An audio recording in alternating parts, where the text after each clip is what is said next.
Welcome back, everybody. Happy Friday. Well, just up. Got the cover sandblasted here. Just starting to work on, do a little hammer and dollying here. Got the dolly device and working a few kinks and ripples out of this. And there's a pretty good one here I got somewhat smoothed out. There's another pretty decent crease along here, and a couple of dents. Little kink here on the bracket. See if I can get some of them worked out. A few ripples along the edge there. A couple little ones here and there. And of course there's quite a few holes rusted through. We'll have to get those welded up. I figured I'd start by getting it straightened out a little bit here first. So I'll do a little tap tap tap and check back with you.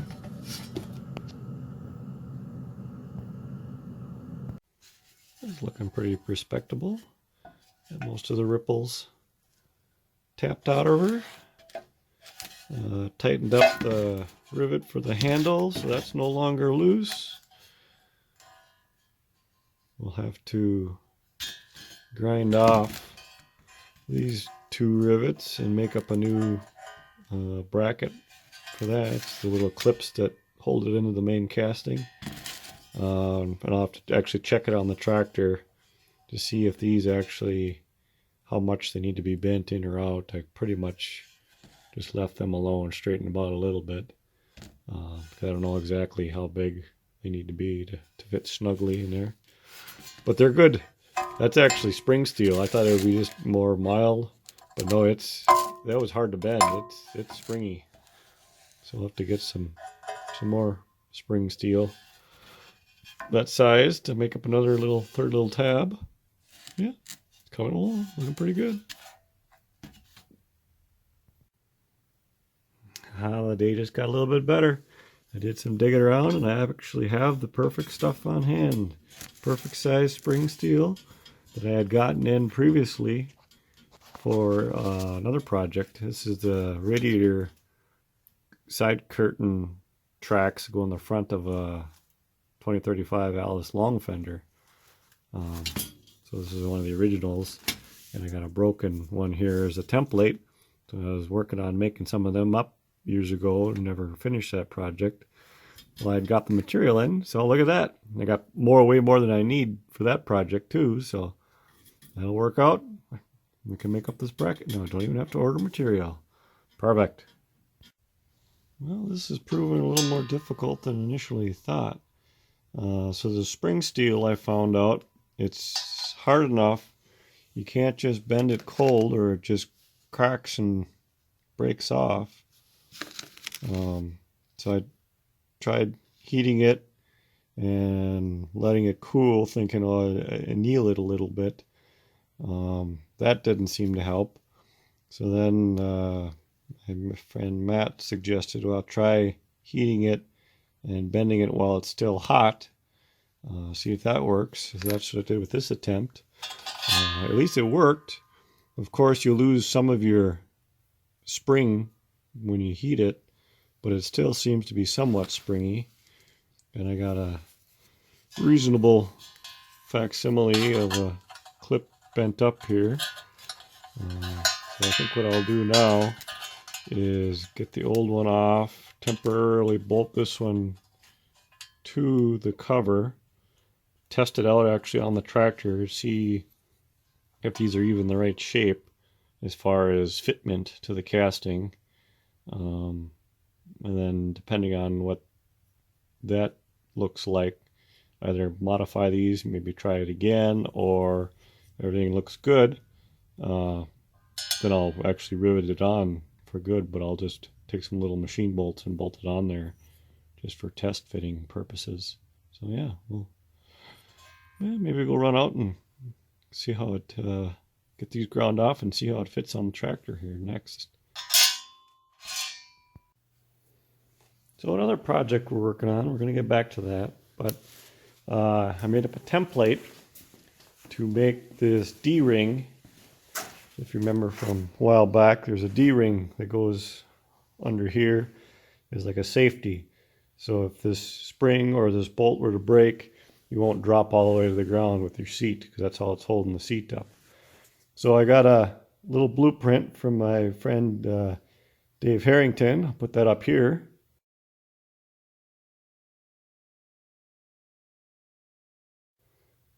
So he sketched this up for me. So then I transferred it to a chunk of block. So this is the inside shape of that D-ring. So I confirmed it, that looked right. And then I cut it out of a scrap of heavy steel. So then I got my 5/8 rod clamped to it.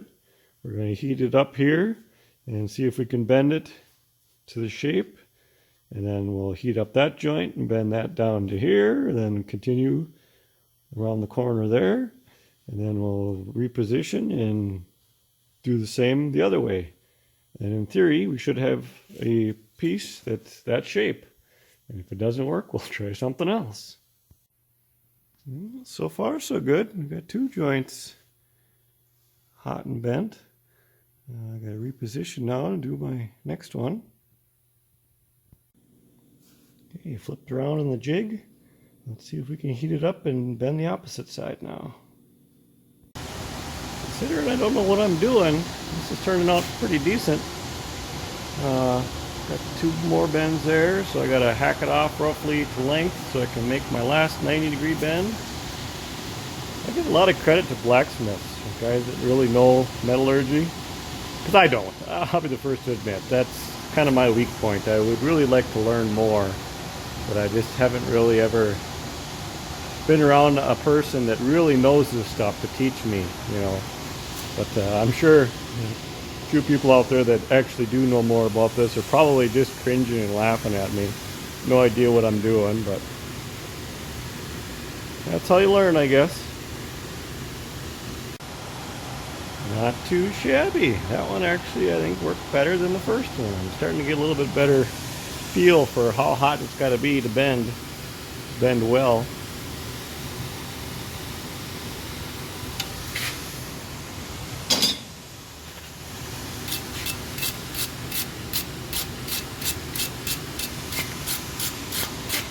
The answer is pretty hot. Yeah,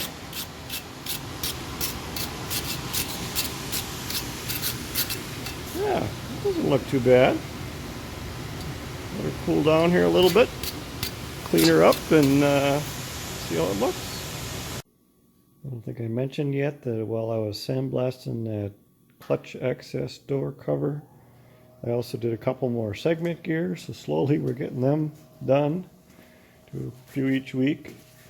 I got a little bit of hardware and stuff for the toolbox door sandblasted.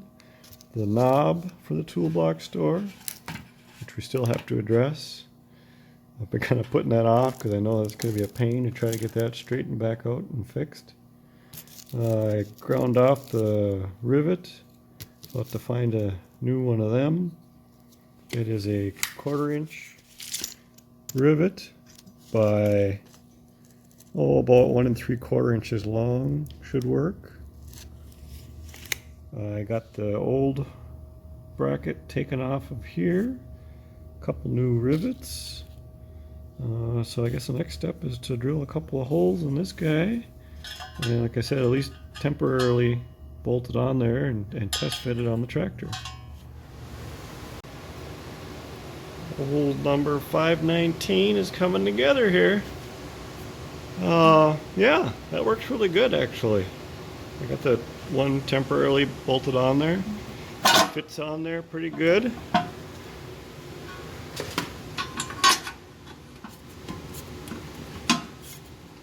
Snaps on there fairly good. Doesn't rattle around. Comes off decent. The OCD in me hates this system because it's already scratched up the paint, but I guess that's what it is. I guess that'll work. There, is that better? Not in the bright sunshine there. Sunshiny day, but it is cold out there. It is well below zero, and we're not going to see positive temperatures for at least a couple of days, it sounds like. It's been cold for a couple of days. Yeah, that's North Dakota for you. What do you think? Is that a good fit? I think it could go either way. But I don't want to scratch up the paint both ways. And I made the executive decision that it made more sense for the two clips on the bottom and the one on the top. Because that's the way the door seemed to fit the best. Let me know what you think. And here's a shot you won't get anywhere else. Flywheel point of view. Get to look at the clips from the inside. What do you think? Will that work? Not too bad.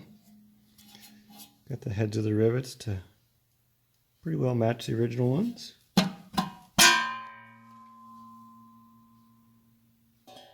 I think we can live with that.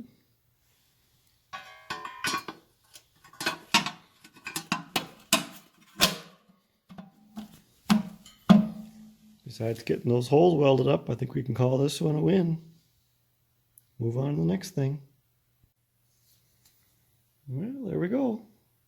Got the ears cut to the right length.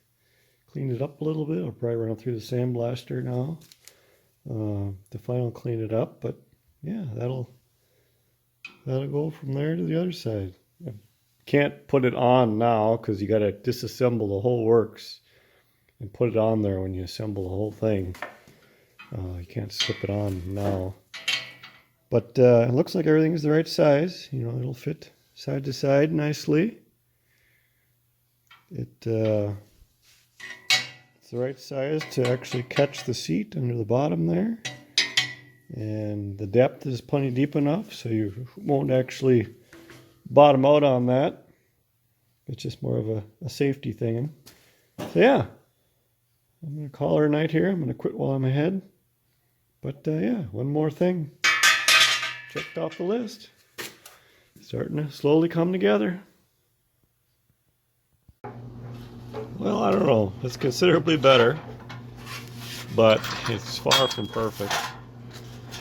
It's so thin a material and it was so distorted and warped up. I've been trying to get the oil can feature out of it. Once that thin sheet metal has been stretched like that, it's so hard to work that out of there. So I'm still just kind of going back and forth. Should I cut my losses and try to fabricate a new one from maybe just a little bit thinner material too? Or do I cut this out of here, weld in a new patch there to fix that issue? There's a couple of cracks by the hinges here and in the corner that need to be addressed. There's some holes back there rusted through. It's like how much effort should a guy put into keeping an original part on the tractor versus making new? I don't know.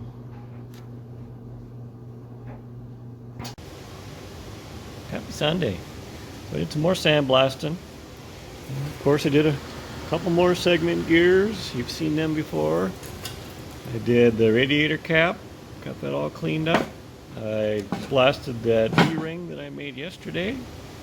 I gave the door a quick sandblast. Just for future reference, this handle location is 1.25 inches from the edge on center and centered up and down, approximately 5 3/4 from one end.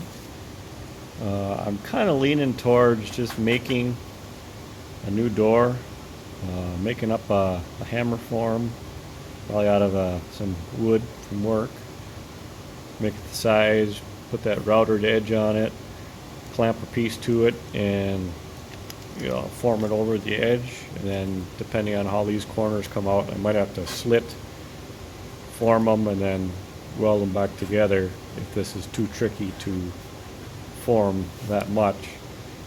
But I'm just, like I said, I'm kind of leaning that way because there's a lot of repair needed to get this door nice. And it's still, like I said, it's warpy, which, yeah, you could play with heating and shrinking and trying to get that panel flat again, but it's always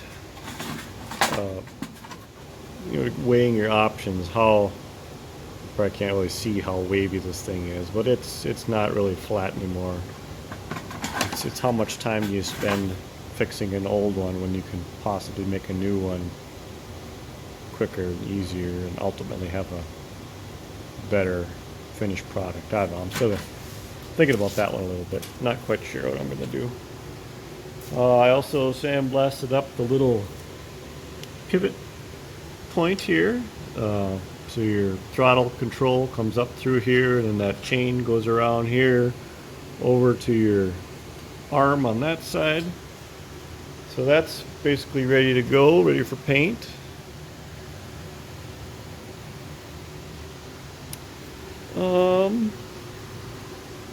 I'm not sure what I'm going to do next year. I'll have to check back.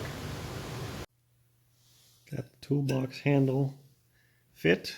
Got a new bolt for that. I did dry fit the toolbox door on here once just to see how everything fit. It does fit. I had to put the little factory little spacer shims underneath the front of the hinge to tip them back a little bit to make everything line up. And that's how it was when I took it apart, and that's how it was with the factory, I guess. Got a few more parts here I'll bring back with me tonight, and then this week sometime or next weekend, whenever I get to it, I'll sandblast them up a little bit. I think I'm going to attempt making a hammer form, whatever you want to call it, out of wood, the size of the door there, and get some new metal and experiment with fabricating a new door, see how that goes. And if that's a complete failure, then we can always come back to trying to fix this one. But like I said, at this point, I think making a new one might be a little more logical option. I made a new washer for the fuel bowl out of that rubber that I'd gotten a while back. That seems to work pretty good. So that assembly is pretty well ready to go. I still got to find some new little packings for the packing nut there. Other than that, that's pretty much ready to go. We're going to just keep pecking away at these little things. I think I'll probably call her a day here. Thank you guys for watching. If you haven't subscribed, please consider subscribing. It helps me build the channel, grow the channel. Hope to see you guys next week. Thanks for watching.